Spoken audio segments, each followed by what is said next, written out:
वहाँ पे तो चेयरपर्सन इतने ज़्यादा फ्रेंडली होते हैं मॉक में, और उसमें तो फिर ज़मीन आसमान का अंतर जैसा दिखता है। फ़ोन करके बताया था तो उसके बाद तो फिर ये रहा कि फ़ोन करने का चेन सा शुरू हो गया। उधर मैं फ़ोन कर रहा हूँ, इधर घर वाले फ़ोन कर रहे हैं। जैसे पढ़ाई के साथ साथ जब भी घर आते तो काम ज़रूर किया है, 100% काम किए, खेत भी गए, सारे काम किया है।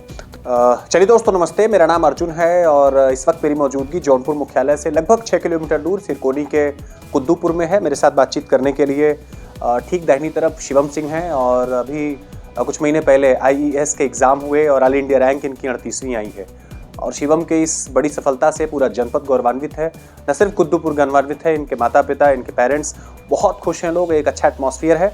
और शिवम दिल्ली से अभी कल वापस आए तो तुरंत स्वराज समाचार के पास ये सूचना मिली कि ऐसे लोगों का उत्साहवर्धन किया जाए जो कम से कम अपने गांव का नाम, कम से कम अपने समाज का नाम, कम से कम अपने वर्ग का नाम बहुत ऊंचा कर पा रहे हैं। शिवम का पूरा परिवार लिखा है, पढ़ा है, बिल्कुल वेल सेटल है। शिवम से बातचीत करते हैं इस बड़ी सफलता को लेकर के। शिवम, सबसे पहले तो बहुत सारी शुभकामनाओं के साथ एक सवाल के साथ शुरुआत करेंगे। प्रारंभिक पढ़ाई लिखाई के बारे में आप अपने ज़रा बताएं कि प्रारंभिक पढ़ाई लिखाई की कहाँ से रही? सर, मैंने क्लास 6 तक तो यहीं तिलक गवर्नमेंट जो वाजिदपुर में है, वहाँ से मैंने क्लास 6 तक कंप्लीट किया था। उसके बाद मैं डॉक्टर रेजल लर्नर्स अकेडमी जो मंडी नसीब में है, वहाँ से मैंने क्लास 10 तक पढ़ाई करा था। उसके बाद मैं फिर वाराणसी से राज इंग्लिश स्कूल है, वहाँ से मैंने क्लास 12 पास किया। तो उसके बाद मैं फिर कोटा चला गया रेजिडेंस में JEE मेंस और एडवांस की कोचिंग लेने। फिर उसी में मुझे ये NIT कैलिकट के थ्रू सिविल इंजीनियरिंग में मुझे दाखिला मिला था। अच्छा, कोटा को लेकर के लोगों के मन में तरह तरह के परसेप्शन रहते हैं। आगे आपकी प्रिपरेशन के बारे में मैं ज़रा बातचीत करूं। वास्तव में आपने बड़ा एग्ज़ाम क्रैक किया है। कोटा को लेकर के जो एक आबो हवा है, एक मैसेज बड़े लेवल पर कन्विंस पहले से कर दिया गया कि कोटा चले जाइए तो सिलेक्शन हो जाता है। आपका अपना व्यक्तिगत तौर पर क्या मानना है? सर, मुझे लगता है वहाँ पे जो इन्वॉल्वमेंट है वहाँ पे वो बहुत बढ़िया है। मतलब अगर हम बात करें कि प्रिपरेशन के लिए तो वहाँ इन्वॉल्वमेंट बहुत अच्छा है। सब बच्चे ही रहते हैं तो एक कॉम्पिटिटिव इन्वायरमेंट रहता है, पॉजिटिव कॉम्पिटिटिव इन्वायरमेंट रहता है। तो मुझे लगता है कि सही है। पर अभी कुछ दिनों में कुछ ऐसे न्यूज़ आ गए, लेकिन वो उतना लेने की बात नहीं है, क्योंकि वहाँ हर तरीके का माहौल है जैसा हम परसीव कर सकते हैं। एक चीज़ और जानना चाहूँगा, थोड़ी सी आप अपनी पढ़ाई लिखाई के बारे में बताएं, अपनी प्राथमिक पढ़ाई लिखाई के बारे में बताया। फिर उसके बाद जब आपकी 12वीं कंप्लीट हुई, फिर आप जब कोटा चले गए, ये सिलेक्शन कैसे आपका हुआ है IES में जो आपकी 38 रैंक आई? थोड़ा सा उसके बारे में डिटेल में बताएं। सर, मैंने वो NIT कैलिकट केरला से ही BTech कंप्लीट किया था 2021 में। उसके बाद से ही मैं वहाँ पे दिल्ली में ही कोचिंग के थ्रू मैं ये प्रिपरेशन कर रहा था। तो उसके बाद मैंने ये 24 में ही अभी इसी साल मैंने तीनों जो 3 स्टेज का होता है, प्रीलिम्स, मेंस और इंटरव्यू, तीनों ही मैंने एक ही बार में क्लियर किया था और मुझे 38वीं रैंक हासिल हुई इसी बार। अच्छा, एक चीज़ और, बहुत सारे फ्रेशर्स स्वराज समाचार के साथ जुड़े हैं। इंटरव्यू को लेकर के लोगों के मन में तरह तरह के परसेप्शन रहते हैं, तरह तरह के सवाल रहते हैं।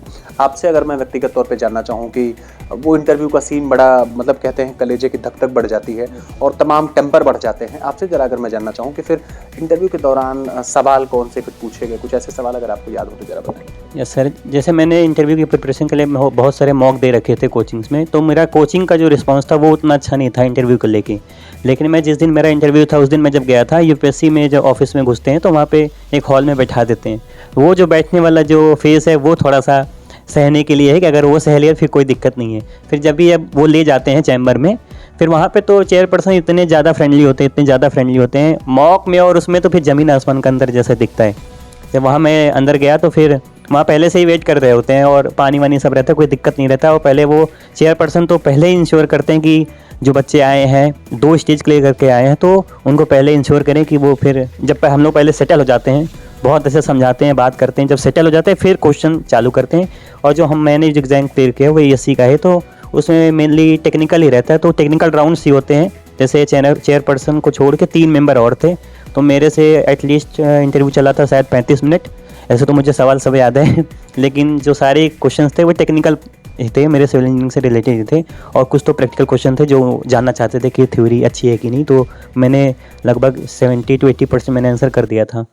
अच्छा, एक बात मैं और जरा जोड़ना चाहूँगा। बहुत सारे लोगों की सफलता के पीछे बहुत सारे लोगों का मोटिवेशन रहता है। इस पूरी की पूरी पढ़ाई के दौरान कोई लम्हा ऐसा रहा हो, कोई समय ऐसा रहा हो जब शिवम को ये लगा हो कि नहीं, अब इस फील्ड को छोड़ करके मुझे दूसरी साइड्स पे कन्वे करना चाहिए? कोई समय ऐसा आया, कोई वक्त ऐसा आया? मुझे तो हर 15 दिन पे लगता था कि अभी मतलब बहुत हो रहा है, नंबर भी नहीं आ रहे या ऐसे हो रहा है। लेकिन फिर उस समय तो ये होता है कि जैसे उसमें मेरे वहाँ पे भी बहुत सारे दोस्त वगैरह थे, तो मैं उनसे जब मैं, जैसे मेरा था कि मैं 15 दिन तो फुल फ्लेज पढ़ता था एकदम पूरी जान से, 11-12 घंटे लगातार चलता ही रहता था। जब 15 दिन होता तो मैं धीरे धीरे सेचुरेट होने लगता था। फिर मैं क्या करता था कि एक दिन का ब्रेक लिया तो एक दिन में कॉपी छूता ही नहीं था उस दिन, तो बस इधर उधर बात करता था या मैं लैपटॉप पे कुछ और भी चीज़ सीखने लगता था। जैसे मैं इंटीरियर डिजाइनिंग का ऐसे कुछ वीडियो देख लिया, कुछ ऐसे कर लिया, कुछ एक्स्ट्रा नॉलेज कि वो उससे थोड़ा सा जो माइंड है थोड़ा सा हट जाए। मेरे दोस्त वहाँ पे काफ़ी, तो मैं उन्हीं से बात करता रहता था कि इधर उधर, फिर घर पे फ़ोन लगा लिया, इधर उधर बात कर लिया। पढ़ाई की बात नहीं करता था उस दिन उस दिन मैं पूरा फुल ब्रेक लेता था। फिर अगले दिन से फिर से बैक टू अपने वर्क पे चला जाता। फिर कभी कभी जैसे कोई आपने जिक्र भी किया कि जब लगता था पढ़ाई करनी है तो पढ़ाई करनी है, वरना ब्रेक ले लिया तो फिर ब्रेक ले लिया। पेरेंट्स का कैसा सहयोग मिल पाता था इस पूरी की पूरी पढ़ाई में? अभी सफलता का श्रेय ये सवाल पे नहीं आ रहा हूँ, अभी मैं पूछ रहा हूँ पेरेंट्स का कैसा कॉपरेशन मिल पाता था यहाँ से? मुझे तो मेरे घर से तो एटलीस्ट मुझे इस बात पे प्रेशर नहीं, जबकि मेरे घर में सारे लोग सरकारी में ही है, तो मुझे तो ऐसा प्रेशर लेना चाहिए, पर मैंने नहीं लिया था। और मैंने तो बहुत आराम से किया था। घर पे ऐसा कुछ प्रेशर नहीं था कि ऐसा करना है या निकाल ही देना है ऐसा करके। तो इस पे तो कभी बात ही नहीं हुआ कि प्रिपरेशन क्या है, कैसी चल रही, बस बढ़िया है, तुम हो तो कर सकते हो, कोई दिक्कत नहीं है। अब तो बड़ा पैकेज मिलने वाला है शिवम को, पिताजी से भी कहीं ज़्यादा सैलरी, और माताजी को भी मैं देख रहा हूँ किंडर कॉलेज में कहीं है, तो अब तो बड़ा पैकेज मिलने वाला है, बड़ी सैलरी मिलने वाली है। तो पेरेंट्स कितने खुश हैं? जब सुना लोगों ने कि 30वीं रैंक की आई है तो परिवार में कैसा माहौल था? यस सर, अब वो जब मैंने फ़ोन करके बताया था तो उसके बाद तो फिर ये रहा कि फ़ोन करने का चेन सा शुरू हो गया। उधर मैं फ़ोन कर रहा हूँ, इधर घर वाले फ़ोन कर रहे हैं, तो 2-3 घंटे तो पता ही नहीं लगा कि क्या चल रहा है। सब बस फ़ोन पे ही लगे पड़े हैं कि 2 सेकंड, 30 सेकंड, 20 सेकंड जो भी बात हो गया कि हाँ हो गया करके, अभी रखो दूसरे को बता के आता हूँ करके। तो ऐसे ही चलता रहा। अभी तो मैं कल ही घर आया हूँ, तो वेलकम वगैरह सब हुआ बहुत अच्छे से। प्रेशर बहुत सारे हैं जो जुड़े हैं, क्या मैसेज कन्वे करना चाहेंगे? बहुत सारे लोग, जैसे अभी अनौपचारिक बातचीत जब आपसे हो रही थी, फ्रस्ट्रेट हो जाते हैं, लगता है कि नहीं ऊब जाते हैं अब इस फील्ड में, ये फील्ड मेरे लिए नहीं बनी है। आप ऐसे लोगों को क्या मैसेज देंगे जो कम से कम अपने आप को फेल्योर पहले मान के बैठे हैं? मुझे लगता है कि अगर हमने तैयारी स्टार्ट कर दी तो मुझे लगता है कि इंटरेस्ट का पार्ट रहा होगा तभी हम इस फील्ड में आए होंगे। तो घबराना नहीं चाहिए। और जैसे कई लोग कई सारे अटेम्प्ट देते हैं, तो मुझे नहीं लगता कि अटेम्प्ट काउंट करते रहना चाहिए। जो उस साल का है उसी साल देना चाहिए। और मुझे लगता है जैसे मैंने प्लानिंग बहुत अच्छे से करा था, तो मुझे लगता है मेरा एक जो स्ट्रेंथ है वो है प्लानिंग। मैंने प्लानिंग पे ही मेरा सारा जो प्रिपरेशन है उसी पे डिपेंड था। मैं हर दिन प्लान करता था, रात को सोते वक्त प्लान कर दिया कि अगले दिन क्या क्या करना है। मैं 3-3 सेशन करता था पढ़ाई के, 3-3 घंटे के। बस वो यूजुअल था कि 3-3 घंटे बैठना, वैसे मैं उससे ज़्यादा ही बैठ जाता था।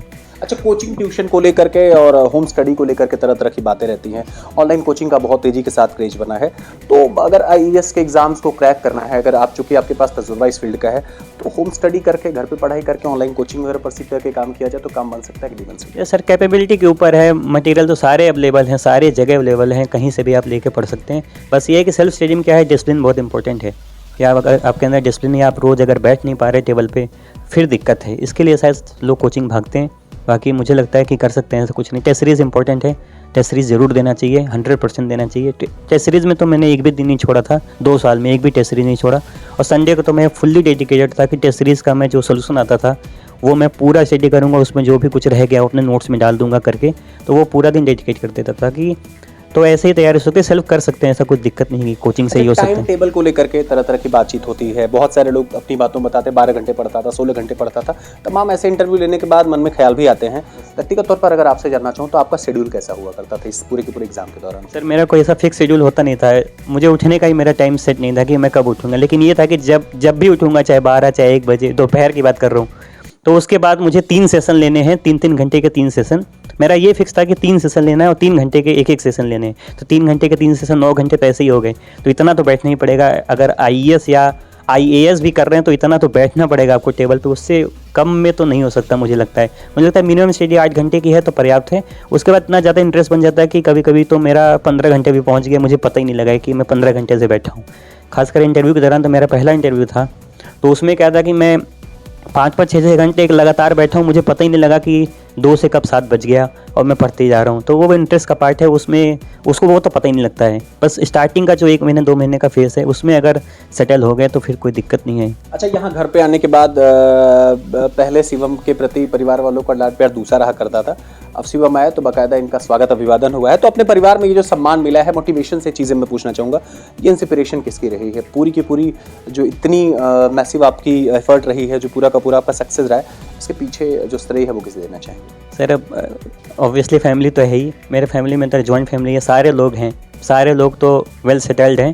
तो जॉइंट फैमिली है, तो मुझे ऐसा कुछ दिक्कत नहीं हुआ। और जितने ज़्यादा लोग उतने ज़्यादा टाइप के लोग रहते हैं ना, तो हर तरीके का ज्ञान मिलता रहता है कि हाँ इधर से ये, इधर से। और बाकी मेरे सारे दोस्त जो भी वहाँ पे मैं जिस बिल्डिंग में रहता था उधर, और जो कोचिंग वाले, जो स्कूल वाले, सारे जितने भी हैं सब थे।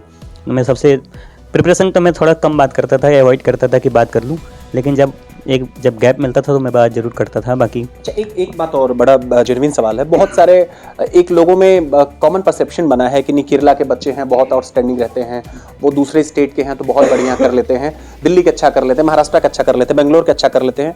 यूपी के बच्चों को लेकर के आपका अपना क्या ख्याल है? वो अच्छा कर पाते हैं या नहीं कर पाते? वहाँ कोचिंग में कैसा माहौल रहता था? सर मुझे लगता है अगर कोई मुझे अभी आके साल भर देखे तो पता लगे, हम लोगों ने जैसे पढ़ाई के साथ साथ जब भी घर आते तो काम जरूर किया है, 100% काम किए, खेत भी गए, सारे काम किया है।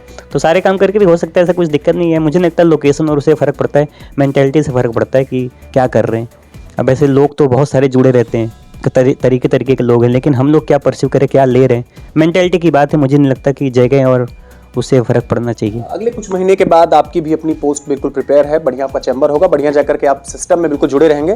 क्या बदलाव करेंगे समाज में? तरह तरह के लोगों के मन में सवाल भी रहते हैं कि मतलब जब तक नौकरी नहीं मिली रहती तो इंटरव्यू तक बड़ी सैद्धांतिक बातें करते हैं, जब फिर नौकरी मिल जाती है तो न मालूम कैसे बात और व्यवहार चरित्र बदल जाता है। आप क्या कुछ बदलाव करने की कोशिश में हैं? सर आप मतलब किस जैसे जिस फील्ड में आप गए, जो कुछ भी अपॉर्चुनिटी आपको मिली, जिस इंजीनियरिंग में व्हाटएवर, चाहे जिस किसी फील्ड में आप चले गए, जो भी पोस्ट आपको मिली, तो उस फील्ड में काम कैसा करना चाहते हैं, कितनी ईमानदारी के साथ काम करना चाहते हैं, डेडिकेशन, कमिटमेंट आपका अपना कैसा है? यस सर, तो सर यही है, इसलिए मैंने कोर चूज़ करा था। मुझे बहुत लोगों ने बोला कि एएस करके देखो, बीटेक हो एनआईटी और आईआईटी से, तो उसमें हम लोग कर सकते हैं। लेकिन मैंने बोला कि यार कोर में जाना चाहिए, मेरा उसमें ज़्यादा रुचि है, उसमें ज़्यादा हम कुछ कर सकते हैं अच्छा। तो इंटरव्यू की तैयारी के दौरान पता लगा कि क्या क्या चीज़ें चल रही हैं। मुझे लगा कि हाँ ये सब भी और भी हो सकता है, इसको और इन्हेंस कर सकते हैं, अपनी नॉलेज और जो प्रैक्टिकल मैंने कर रखे हैं उसके हिसाब से तो और कर सकते हैं। एक चीज़ आपसे और जानना चाहूँगा, पेरेंट्स अपने बच्चों को भेज देते हैं, वो सुपरविजन नहीं रहता, वो देखभाल नहीं हो पाती, तो ऐसे पेरेंट्स और जो बच्चे उनके हैं उनके बीच कोई बढ़िया बॉन्डिंग नहीं हो पाती, तो पेरेंट्स को क्या सजेशन देना चाहेंगे? सर मुझे लगता है कि जो भी पेरेंट्स तैयारी के लिए भेज रहे हैं, इरिस्पेक्टिव ऑफ एनी एग्जामिनेशन, तो मुझे लगता है कि सबसे पहली चीज़ जो है वो कंपेयर करना बंद कर दें किसी और से, वो एकदम बंद कर देना चाहिए, एकदम ज़ीरो कर देना चाहिए। और मुझे लगता है कि वो चीज़ कहीं ना कहीं वो जो बच्चे के मन में वो दिक्कत कर देता है, वो हमेशा एक घर करके रहती है कि वो चीज़ फिर उनके ऊपर वो स्ट्रेस आता है, तो वो नहीं करना चाहिए। और ज़्यादा से ज़्यादा मोटिवेशन देना चाहिए और ज़्यादा प्रेशराइज़ नहीं करना चाहिए। जो भी उनके पास कैपेबिलिटी वो एक दिन ज़रूर करके निकलेंगे, ऐसा कुछ दिक्कत नहीं है। तो थोड़ा बिलीव रखना चाहिए, वो सब हो जाएगा एक दिन। चलिए, तो सबकॉन्शियस की बात इन्होंने कर ली है, बिलीफ सिस्टम की इन्होंने बात कर ली है। मजबूती के साथ रहिए, दृढ़ता के साथ रहिए। आप हो, आपके परिवार का कोई भी बच्चा हो, उसे किसी दूसरे के साथ कंपेयर मत करिए, निश्चित रूप से उसे सफलता जरूर मिलेगी। जुड़े थे आप मेरे साथ, जुड़े थे आप स्वराज के साथ।